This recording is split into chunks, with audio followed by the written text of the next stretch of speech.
오늘 우리 계시는 하나님의 말씀은 열왕기하 7장 8절과 9절 말씀입니다.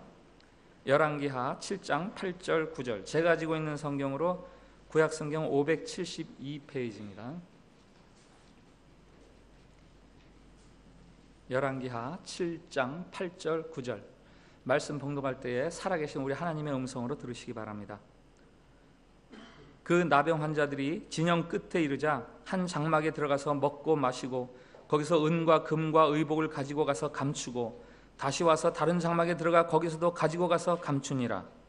나병 환자들이 그 친구에게 서로 말하되 우리가 이렇게 해서는 아니 되겠도다. 오늘은 아름다운 소식이 있는 날이거늘 우리가 침묵하고 있도다.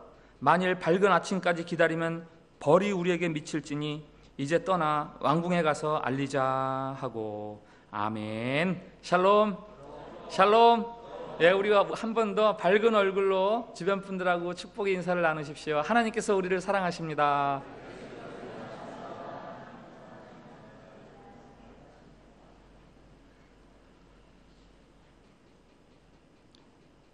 퀴즈를 하나 내겠습니다. 한번 띄워주세요.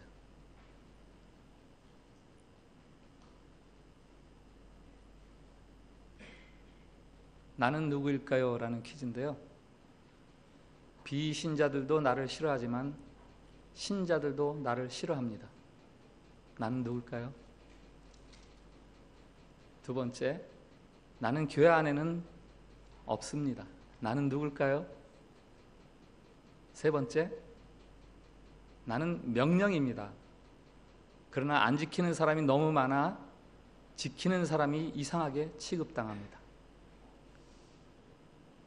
난 누구죠? 대충 눈치채셨나요? 한 번 더. 나는 별명이 있습니다.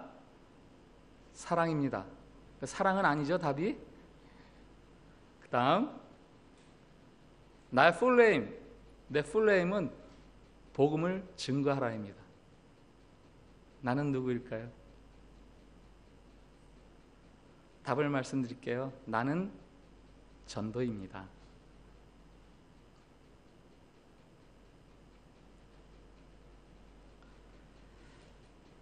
우리는 무엇인가에 기여하도록 지음받았습니다. 단순히 먹고 숨쉬고 편안하게 지내다가 죽어라 이렇게 해서 태어난 사람은 없습니다. 특별히 우리는 하나님의 영광을 위해서 지음받았고 하나님의 영광을 위해서 태어났다. 성경은 그렇게 말하고 있습니다. 하나님께서 사도 바울을 통해서 고린도 교인들에게 이렇게 말씀하세요. 너희는 값으로 산 것이 되었으니 그런즉 너희 몸으로 하나님께 영광을 돌려라. 너희 몸으로 하나님께 영광을 돌려라. 그러니까 이 몸으로 영광을 돌리려고 올림픽에 나가서 금메달을 따가지고 하나님께 영광을 돌립니다. 그렇게 몸으로 영광을 돌리라는 게 아니라 여기서 몸이라는 것은 삶의 실체를 이야기하는 거예요. 우리 육신, 우리 삶의 실체를 가지고 하나님에게 영광 돌리는 삶을 살아라. 보이지 않는 하나님의 영광을 돌리기 위해서 우리는 보이는 사람들을 섬겨야 됩니다. 만약에 내게 다른 사람에 대한 관심이 없이 오직 나 하나 편안하고 나 하나 잘되고 이런 마음만 있다면 우리는 내가 정말 그리스도인인가 한번 생각해 봐야 돼요.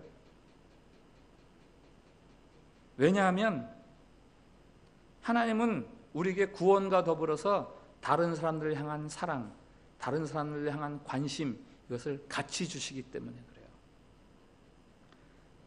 성령, 곧 하나님의 영은 다른 사람들을 섬기는 영입니다. 그래서 우리가 예수님을 믿는 순간에, 성령을 통해서 예수님을 믿는 순간에 우리는 다른 사람들에 대해서 관심을 갖게 돼요. 성도의 섬기는 삶은 두 가지로 구분할 수 있습니다. 하나는 교회 안에서의 섬김이에요. 또 하나는 교회 바깥에서의 섬김입니다. 그런데 점점점 많은 그리스도인들이 교회 안에서 섬기는 데 치중하게 되었어요. 교회 밖을 섬기는 것보다 교회 안에서 섬기는 걸 더 좋아합니다. 왜 그런지 아세요? 그게 훨씬 쉽거든요.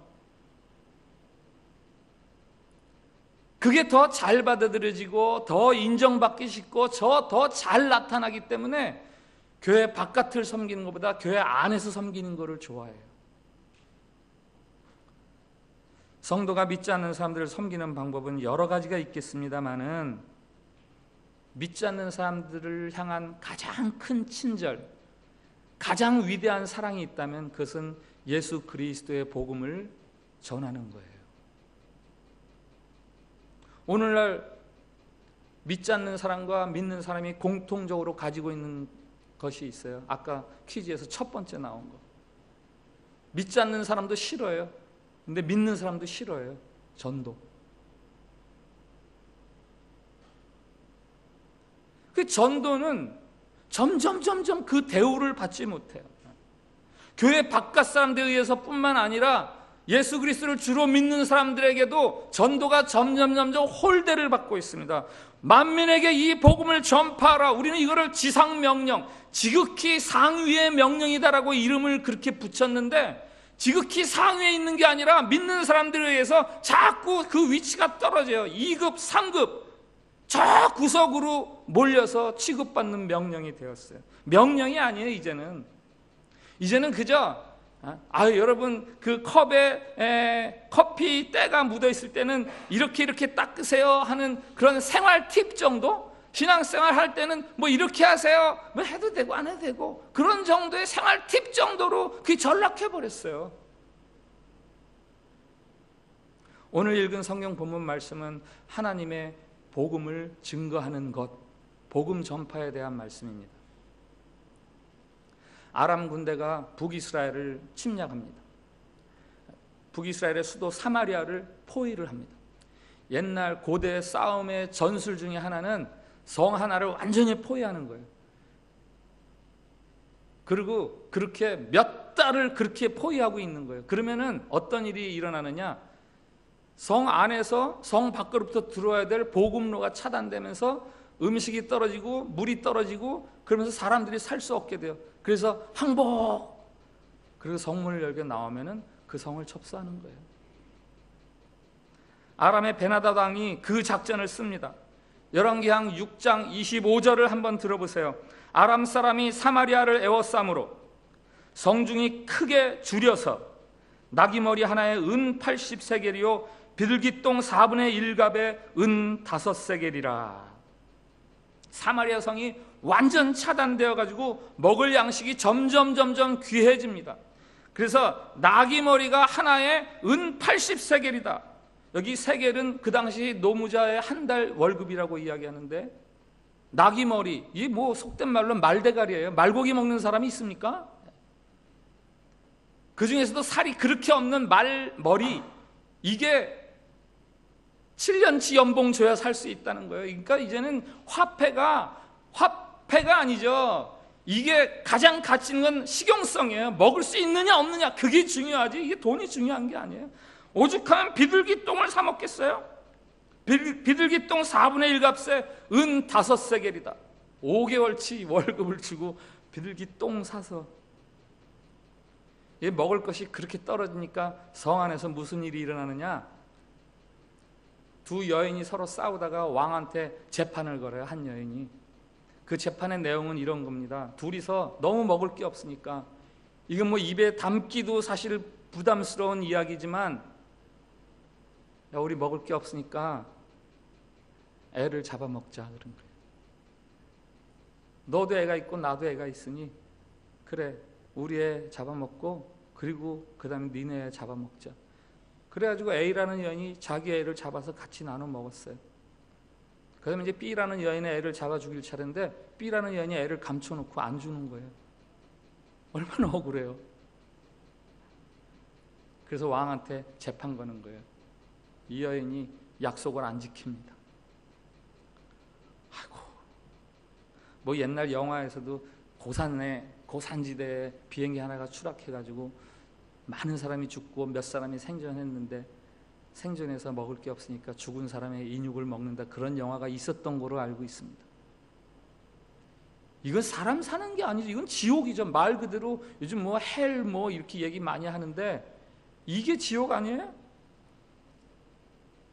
그때 그 사마리아 성 바깥에 사는 사람들이 있었어요. 아람 군대 포위망하고 사마리아 성 사이에 사는 사람들이죠. 나 환자들이었어요.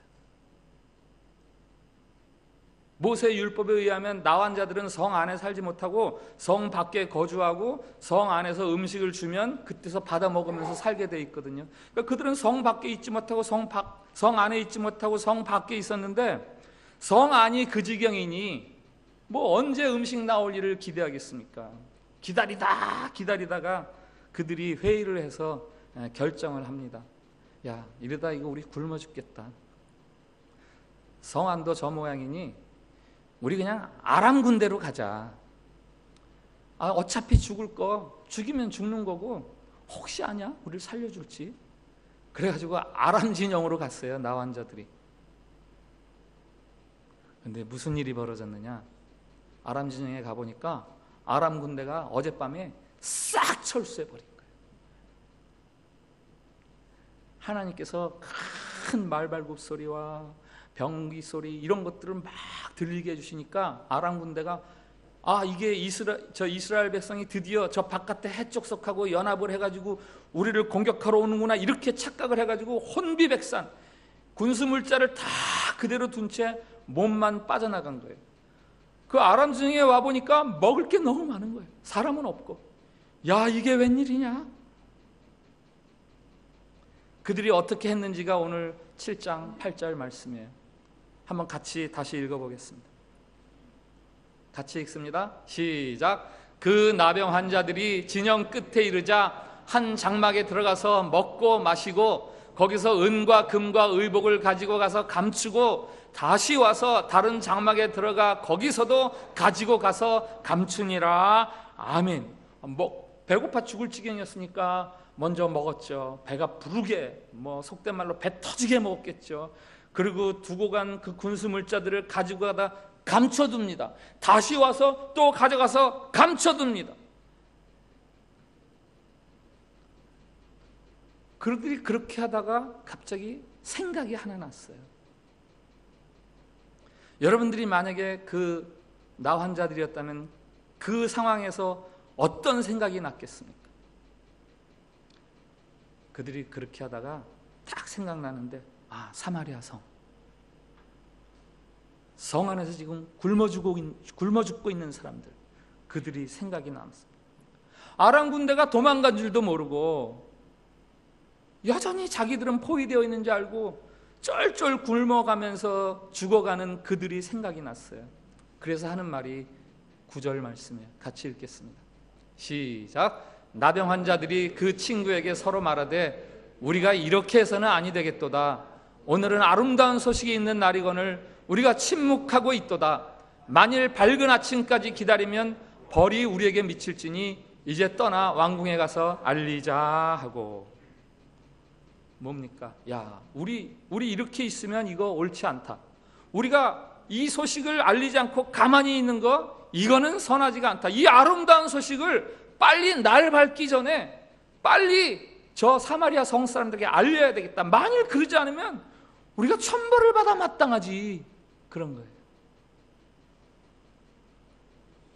그래서 그 다음 이야기는 이게 사마리아 성에 알려서 사마리아 사람들이 나와서 아람 진영에서 먹을 것들을 취해서 배불리 먹는다. 그런 이야기가 열왕기하 6장 7장의 이야기입니다. 이 이야기를 이렇게 장황하게 소개하는 이유는 이 이야기가 바로 오늘 살아가는 우리들의 이야기이기 때문에 그렇습니다. 아람에 포위되어 굶어 죽어가는 사마리아 성 사람들은 예수님을 모른 채 살아가는 사람들이죠. 그들은 지금 나귀 머리를 먹기 위해서 몇 년치 연봉을 거기다 쏟아붓는 거예요. 비둘기똥 사기 위해서 몇 달치 월급을 투자합니다. 심지어는 자기 자식을 희생시켜가면서 오직 살아남기 위해서 치열하게 애써서 그렇게 살아가지만 사실 미래의 소망은 보이지 않아요. 배고픔과 그 채워지지 않는 배고픔이죠. 그리고 끝모르는 언제 이 기다림이 끝날까 하는 그 끝없는 기다림, 경쟁, 방향감을 잃고 방황하는 방향감 상실, 또 사나워지죠. 그러다 보니까 막 화가 자꾸 나요. 그리고 속입니다. 서로 내가 살아야 되니까.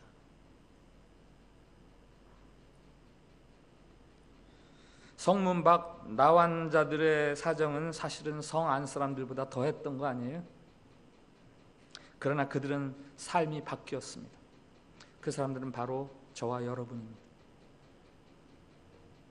예수 그리스도를 통해서 우리에게 허락해 주시는 생명, 비록 거울에 비추어 보는 것처럼 희미하지만 이제는 우리에게 이 땅에서 줄 수 없는 평화와 위로와 소망이 있습니다. 오늘 우리 피아노하고 바이올린하고 이중주한 특별 찬양,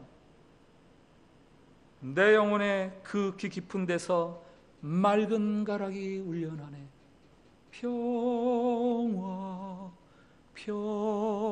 평화로다. 하늘 위에서 내려오네.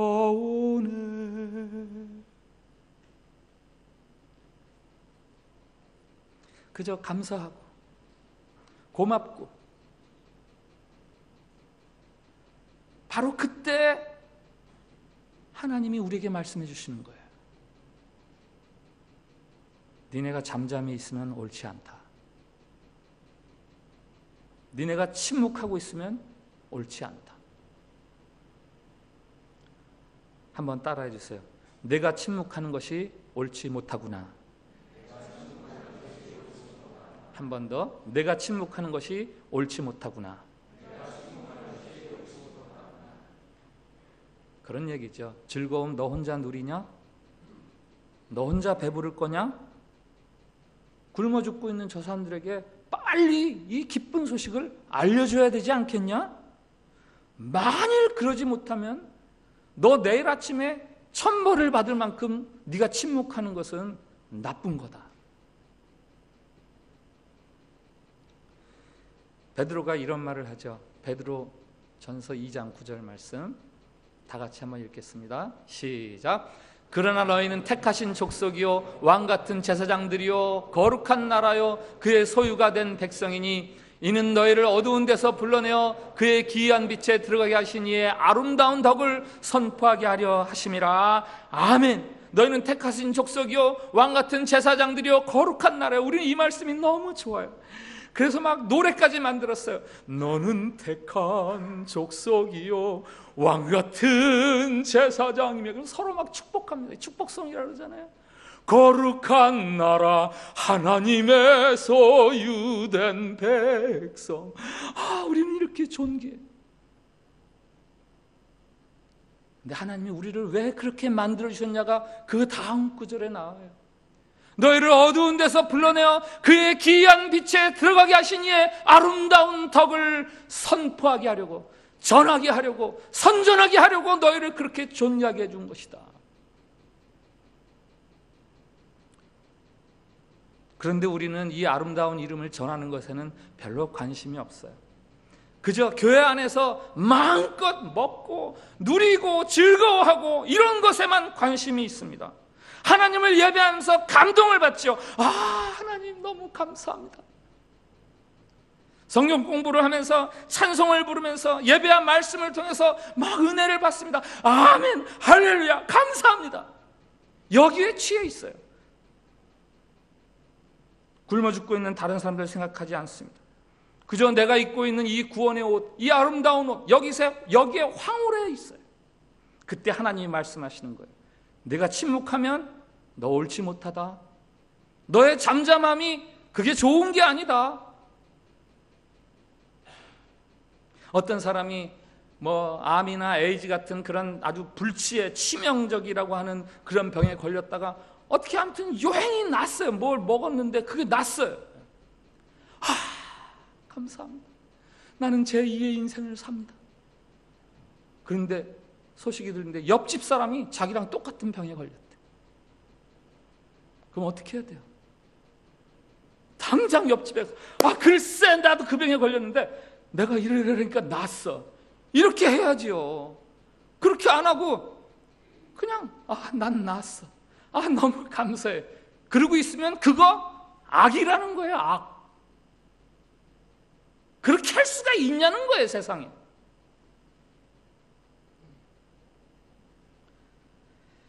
전도 캠페인 1000명, 하늘의 명령, 1000명에게 복음을. 전도 캠페인이 뭡니까? 캠페인이 뭐죠? 영어인데 운동이라고 이렇게 번역할 수 있는 단어더라고요. 이건 큰 움직임 아닙니까? 어느 하나가 움직이는 거 캠페인이라고 안 그래요. 큰 무리가, 같은 부류에 속해 있는 무리가 크게 움직이는 거, 그게 캠페인이에요. 그러니까 이 1000명, 여기에는 여러분들이 다 같이 움직여줘야만 이게 1000명이 되는 거죠. 거실에 앉아서 TV를 보면서 올림픽 경기를 보면서 잘하네, 야 멋있네, 아이고 아깝다, 그래도 잘했어, 이렇게 TV를 관람해서는 캠페인이 될 수 없어요. 그런 관람자가 되지 말자는 겁니다. 여러분이 예수 그리스도로 말미암아 삶의 새로운 기쁨과 인생의 활력을 얻었다면 그 복음을 전하십시오. 한 주일에 한 사람 이상에게 10주 동안 그렇게 100명이 전하면 1000명 되는 거예요. TV에 나와서 하루에도 수십 번씩 똑같은 말을 하는 사람들이 있더라고요. 이 기업이 좋습니다, 이 은행을 이용하세요, 이 제품을 사세요. 하루에도 수십 번 똑같이.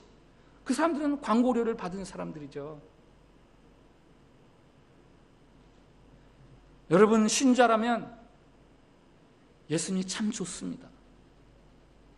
예수님 참 좋습니다. 여러분이 참빛교회 교인이라면 참빛교회 꼭 한번 오세요. 참 좋아요. 이걸 해야 신자입니다. 한번 좀 유치하지만 한번 연습하겠어요. 일단은 환한 얼굴이 중요하죠. 안녕하세요. 안녕하세요. 저는 참빛교회 다니는데요, 참 좋아요. 꼭 한번 오세요. 가만히 서서 하면 안 되고, 안녕하세요. 저는 참빛교회 다니는데요, 참 좋아요. 꼭 한번 오세요. 이게 뭐예요? 전도지 아니면 전도 책자. 한번 연습하겠어요. 다 같이 시작.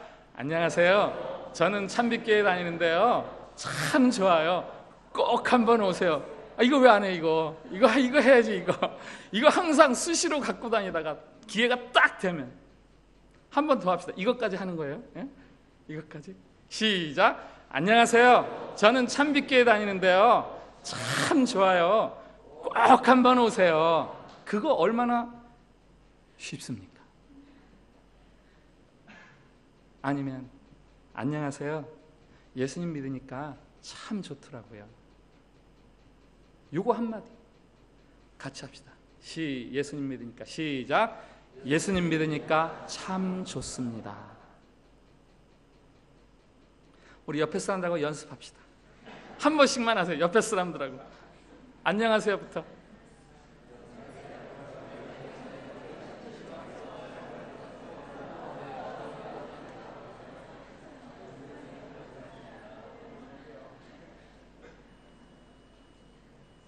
전도에 대해서 자신감이 없고 부담스러워하고 수줍어하는 마음, 그것은 하나님이 기뻐하시는 마음이 아니에요.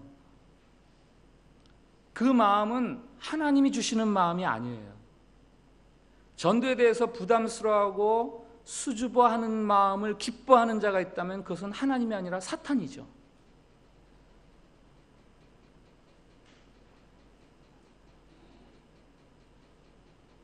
이 옳은 일을 하지 않으면 내가 천벌을 받아 마땅하지 라는 그런 심정으로 굳게 결심을 하세요.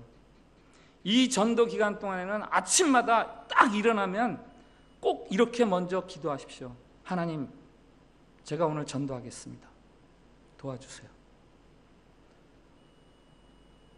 이 10주 동안은 여러분들이 자리에서 딱 일어나면 이 기도를 제일 먼저 하세요. 하나님, 제가 오늘 전도하겠습니다. 도와주세요.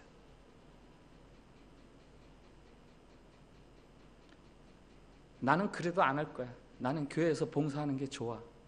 이러는 사람이 있으세요? 여러분의 그 침묵과 여러분의 잠잠함이 하나님 앞에서 선하지 않아요.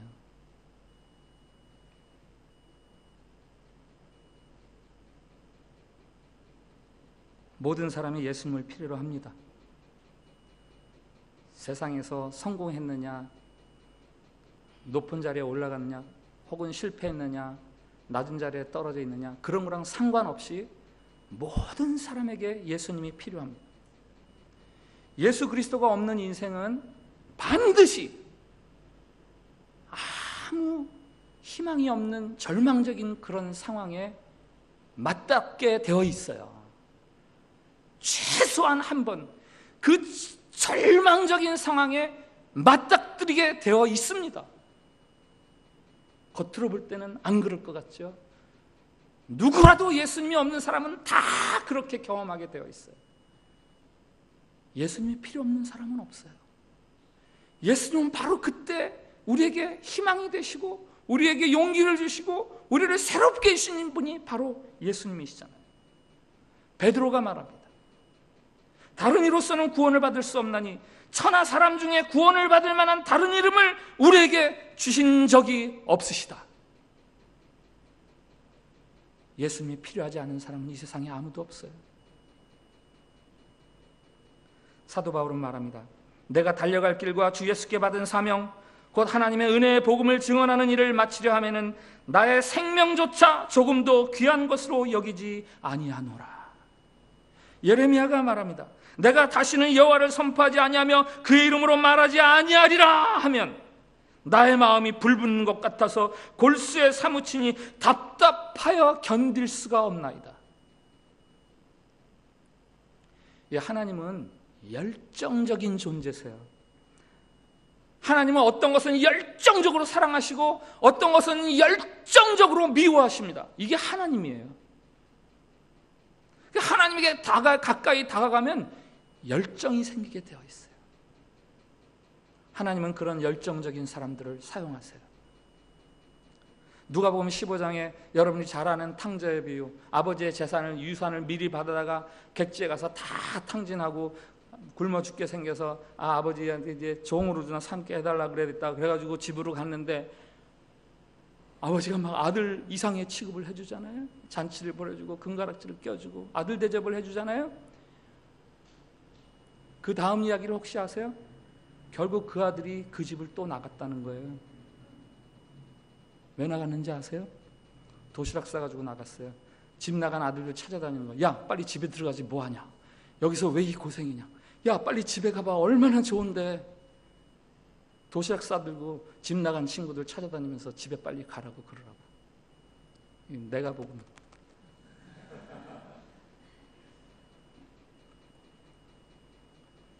여러분 때문에 천국 갔다, 여러분 때문에 하나님의 자녀 되었다라는 사람이 있어야 되지 않겠어요?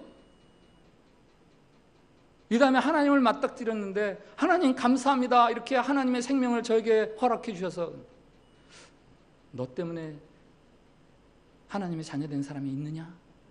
그럼 뭐라고 대답할 거예요? 너의 일생의 침묵이 옳지 않았노라. 리 워렌 목사님이 자신의 아버님의 그 마지막 순간에 대해서 글로 남긴 책이 있습니다. 그 부분을 제가 고스란히 인용해서 읽어드릴게요. 나의 아버지는 암 선고를 받으셨다.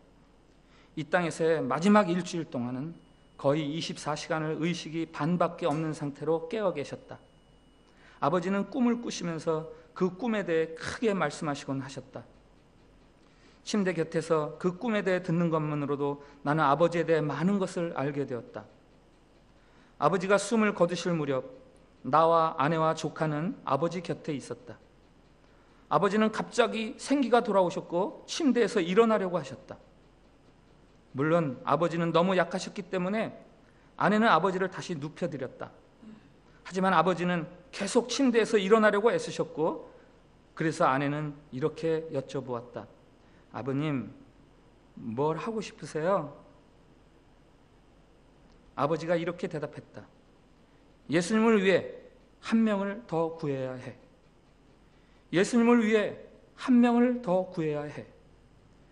예수님을 위해 한 명을 더 구해야 해.